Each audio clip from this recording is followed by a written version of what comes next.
ফুলের মতো নিষ্পাপ হয়ে এ জীবনে এলে, আজও অভিশাপ হয়ে এ জীবনেই রয়ে গেলে।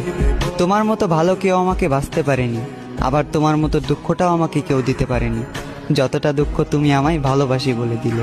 এ জীবনে তুমি ততটাই প্রয়োজন ছিলে যতটা প্রয়োজন বেঁচে থাকার জন্য পানি। আমি প্রকাশ্যে ভালোবাসা প্রকাশ করলাম, আর তুমি করলে গোপনে বেইমানি। বেইমানি করেও তোমার হলো সুখ, আর তোমার সুখ তুলনায় আমার দুঃখটা হলো দ্বিগুণ। প্রতিনিয়ত চোখে জ্বরে অশ্রু, হৃদয়ে জ্বলে আগুন। শুনেছি ক্ষমা একটি মহৎ গুণ, তাই করে দিলাম তোমায় ক্ষমা। দুঃখ যেন কখনো তোমায় স্পর্শ করতে না পারে। আজীবন তুমি সুখে থেকো প্রাণ প্রিয়তমা।